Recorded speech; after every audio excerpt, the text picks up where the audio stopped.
Good morning, बच्चों. How's you all? Hope you all are fit and fine. Today we are going to start our new chapter, that is atoms and molecules. Okay, बच्चों इस chapter में हम क्या पढ़ेंगे? Basically देखो, हम अभी तक 2 चैप्टर पढ़ चुके हैं या आपने पहले से पढ़ लिए हैं, whatever. आज हम स्टार्ट करेंगे कुछ नया, that is atoms and molecules. क्या है एटम्स एंड मॉलिक्यूल्स, ये हम इस चैप्टर में जानेंगे. All about the atoms, all about the molecules हम इस चैप्टर में पढ़ने वाले हैं. और सब टॉपिक हमने यहाँ पर आपके लिए लिखे हैं ताकि हमें क्या हो, कन्फ्यूज़न नहीं हो, हमारे लिए ईजियर हो जाए टॉपिक्स को कि हाँ ये हो गया, ये वाला टॉपिक हो गया, ये हमने पढ़ लिया है. तो हमने यहाँ पर कंटेंट्स लिखा है बेटा. हम पढ़ेंगे क्या, देखो हम पढ़ेंगे laws of chemical combination. First of all laws of chemical combination में हम 2 लॉ पढ़ेंगे. फर्स्ट लॉ है आपका law of conservation of mass, second law है law of constant proportion. 2 law हम पढ़ने वाले हैं. बात समझ आ रही है? देन नेक्स्ट हम पढ़ेंगे बेटा डाल्टन्स एटॉमिक थ्योरी, कि डाल्टन्स ने अपना जो मॉडल प्रपोज किया था, जो थ्योरी प्रपोज की थी, वो क्या थी और उसमें क्या क्या कमियां थी, क्या ड्रॉबैक्स थे, वो पढ़ने वाले हैं आज हम. देन नेक्स्ट पढ़ेंगे हम all about the atoms. Atoms क्या है, कैसे रिप्रेजेंट किया जाता है, कैसे हुआ रिप्रेजेंट, क्या डिस्कवरी हुई, कैसे एटॉमिक मास दिया जाता है. Then will discuss about the next topic, that is molecules. Molecules क्या है, मॉलिक्यूलर मास कैसे कैलकुलेट किया जाता है. देन हम देखेंगे बेटा आयंस के बारे में, आयनिक कंपाउंड्स कैसे फॉर्म होते हैं. उसके बाद हम क्या देखने वाले हैं, gram atomic mass and gram molecular mass को कैसे कैलकुलेट किया जाता है. एग्जाम में क्वेश्चन पूछ लिए जाते हैं कि मॉलिक्यूलर मास ये होता है, तो बताओ ग्राम मॉलिक्यूलर मास क्या होगा, है ना. तो वो भी हम देखने वाले हैं. देन हम देखेंगे बेटा कि केमिकल फॉर्मूला किसी कंपाउंड को कैसे बनाया जाता है. आपको नेम दे दिया सिंपली किसी भी केमिकल्स का, आपसे बोला इसका केमिकल फॉर्मूला बताओ, तो वो कैसे बनाएंगे वो भी हम इस चैप्टर में डिस्कस करेंगे. And last and very important topic, very much important topic for the JEE point of view, NEET point of view और NTSC point of view, that is your mole concept. Okay, so let's start the topic. Chapter start करते हैं बेटा. देखो atoms की कहानी कुछ ऐसे थी कि बात कुछ है 500 BC की, यानी 500 BC की बात हो रही, 500 ईसी पूर्व जिसे आप हिंदी में बोलते हैं, तब की बात थी. तब कोई इतना ज़्यादा डेवलपमेंट तो हुआ नहीं था साइंस के फील्ड में या केमिस्ट्री के फील्ड में. तो एक इंडियन फिलोसोफर थे बेटा. कौन थे इंडियन फिलोसोफर? महर्षि कानद. कौन थे? महर्षि कानद. उन्होंने बोला, क्या कहा उन्होंने कि everything is made up with matter. सबको हमें पता है, हम फर्स्ट एंड सेकेंड चैप्टर में बहुत अच्छे से पढ़ के आए हैं कि सब कुछ किससे मिलकर बना हुआ है, मैटर से बना है, जो बहुत छोटा पार्टिकल्स होता है. महर्षि कानद ने बेटा क्या बोला कि आप मैटर को क्या करो, जब आप क्या करोगे, इसे क्या करोगे, डिवाइड करते जाओगे, डिवाइड करते जाओगे, करते जाओगे, करते जाओगे, करते जाओगे, और कब तक डिवाइड करते जाओगे, जब तक आपको छोटा सा पार्टिकल नहीं मिल जाए. और जो आपको सबसे छोटा पार्टिकल मिलेगा मैटर का, उसे आप नाम दे देना परमाणु. क्या नाम दे देना बेटा, क्या नाम दे देना? परमाणु. क्या नाम दिया था महर्षि कानद ने उस छोटे से पार्टिकल्स को? परमाणु. क्या नाम दिया था बेटा? परमाणु. बात समझ में आ रही है? जब उन्होंने अपनी थ्योरी प्रपोज कर दी, तो उसके बाद एक और इंडियन फिलोसोफर थे, पकुड़ा कटयामा. उन्होंने क्या किया, इस थ्योरी को अच्छे से एक्सप्लेन किया कि जो सबसे छोटा पार्टिकल्स होता है, जिसे आप परमाणु बोलते हैं, वो नेचर में कभी भी अकेला एग्जिस्ट नहीं कर सकता, कर ही नहीं सकता अकेला एग्जिस्ट. वो क्या करता है, डिफरेंट फॉर्म में कंबाइन होके डिफरेंट कंपाउंड्स फॉर्म करता है और बहुत सारे मैटर या बहुत सारे सब्सटेंस बनाता है. ये किसने बोला था? पकुड़ा कटयामा. ठीक है, महर्षि कानद ने बोला कि छोटा पार्टिकल परमाणु होता है. बात समझ में आ रही बेटा? सोचना जरा, फील करना, रटना मत चीजें, फील करना. सबसे छोटा पार्टिकल्स है, उसे नाम दे दिया परमाणु. दूसरे साइंटिस्ट आए, उन्होंने क्या बोला, फिलोसोफर आए इंडियन, उन्होंने बोला कि जो छोटा पार्टिकल्स है कभी अकेला नहीं होता, कंबाइन फॉर्म में पाया जाता है, जिससे बहुत सारे सब्सटेंस बनते हैं, बहुत सारे कंपाउंड्स बनते हैं. चलो भाई, इतनी बात समझ में आ रही थी हमें. अभी इंडियन फिलोसोफर पे ही बात हो रही थी. देन कुछ साल बाद क्या हुआ, फर्दर डिस्कवरी हुई, तो आए बेटा ग्रीक फिलोसोफर। कौन आए? ग्रीक फिलोसोफर आए। और उन ग्रीक फिलोसोफर में कौन आए बेटा? Democritus and Leucippus. नाम याद रखना, डेमोक्रिटस एंड ल्यूसिपस, दो साइंटिस्ट थे, ग्रीक फिलोसोफर थे दो, ल्यूसिपस एंड डेमोक्रिटस। उन्होंने क्या बोला? उन्होंने भी महर्षि कानत की थ्योरी को फॉलो करते हुए अपनी खुद की थ्योरी या मॉडल कह लो आप, वो प्रपोज किया। और उन्होंने क्या बोला कि मैटर का जो सबसे छोटा पार्टिकल्स होता है जिसे हम फर्दर डिवाइड नहीं कर सकते हैं, वो है एटम। क्या है? एटम। क्या है बेटा? एटम। ये तो दिया इंडियन ने, और ये दे दिया ग्रीक फिलोसोफर ने। ये एटम क्यों नाम दिया? क्योंकि ग्रीक वर्ड में एटम मतलब होता है बेटा इनडिविजिबल।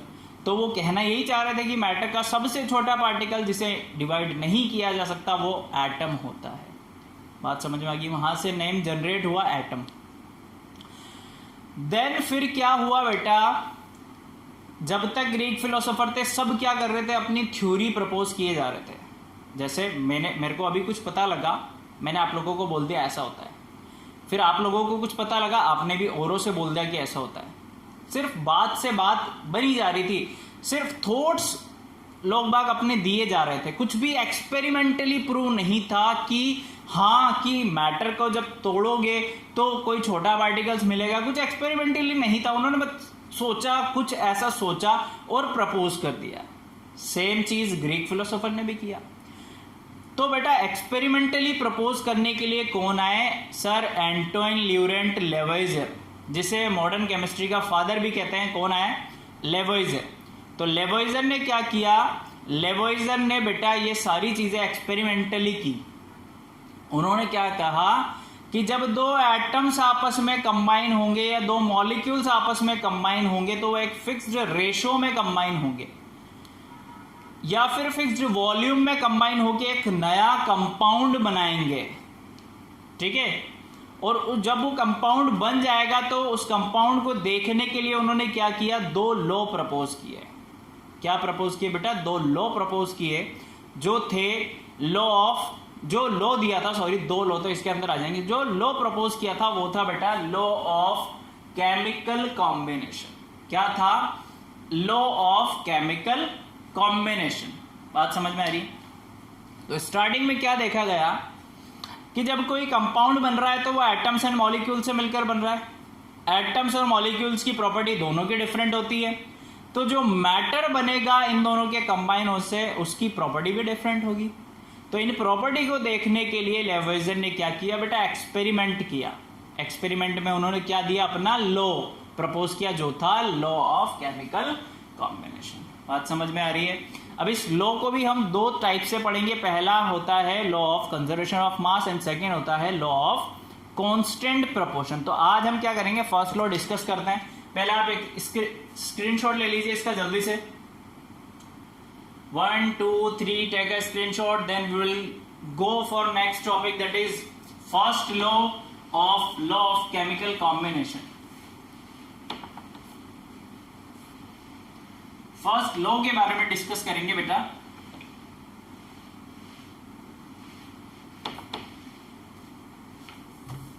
देखो जरा ध्यान से, फर्स्ट लॉ कौन सा था? Law of conservation of mass. Law of conservation of मास। ये लॉ किसने दिया था बेटा? ये लॉ दिया था 1774 में सर एंटोइन लेवोइजर ने। लेवोइजर ने ही 1774 में law of conservation of mass propose किया। और इस लॉ के अकॉर्डिंग क्या स्टेटमेंट रहा, क्या उन्होंने मॉडल दिया बेटा कि मास किसी भी एटम का ना तो क्रिएट किया जा सकता है ना ही उसे डिस्ट्रॉय किया जा सकता है ड्यूरिंग अ केमिकल रिएक्शन। बात समझ में आ रही है? उन्होंने लॉ क्या दिया बेटा कि मास can neither be created nor destroyed during the chemical reaction. ठीक है? So let me write here. आ जाओ. This law was put forward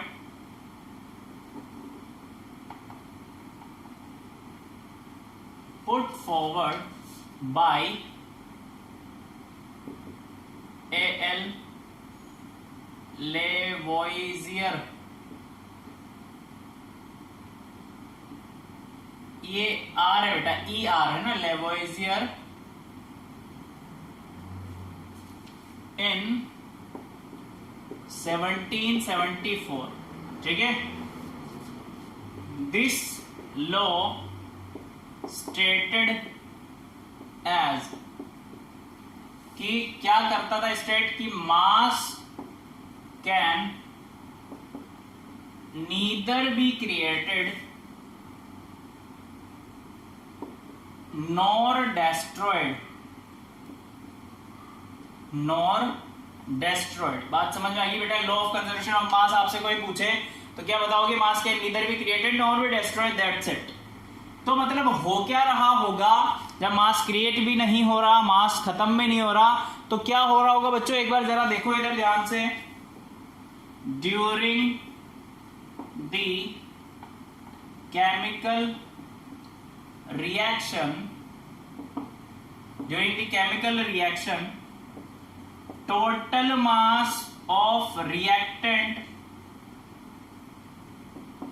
must be equal to total mass of product. बात समझ आ रही है?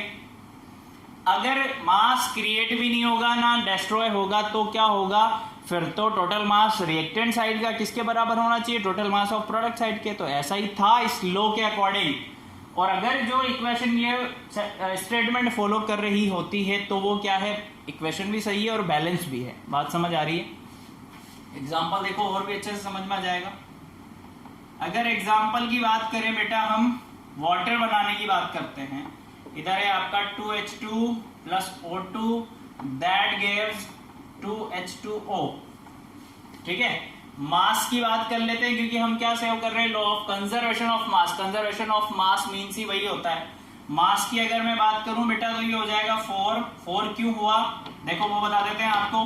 2 तो पहले से लगा हुआ है, 2 हाइड्रोजन पार्टिसिपेट कर रहे हैं और इसका मास होता है 1 प्लस 2 मल्टीप्लाई करेंगे हम क्योंकि 2 ऑक्सीजन है.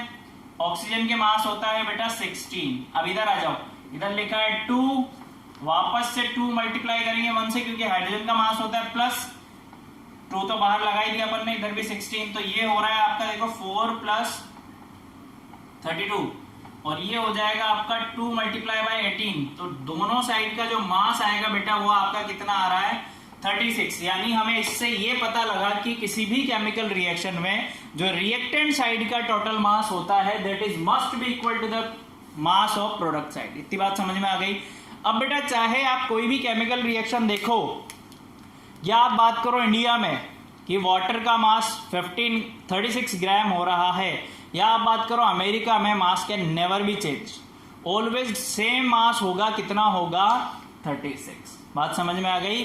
चाहे आप कार्बन डाइऑक्साइड की बात कर लो, देखो इधर बता देते हैं, इधर बता देते हैं आपको.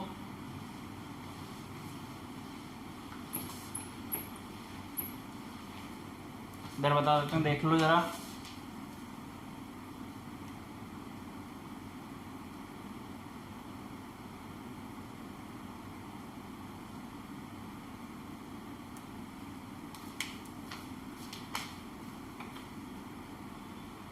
एक और एग्जांपल देख लो. इधर एग्जांपल करा रहे हैं आपको.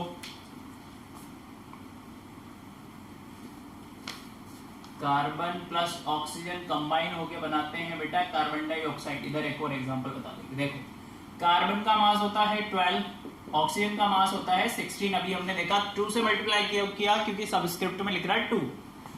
इधर आ जाओ, ये हो गया 12, 2 मल्टीप्लाई बाय 16 तो ये हो जाएगा आपका 44 और ये भी हो रहा है 44. मास ऑफ कार्बन डाइऑक्साइड 44 आ गया, मुझे इतना पता लग गया. ठीक है भाई.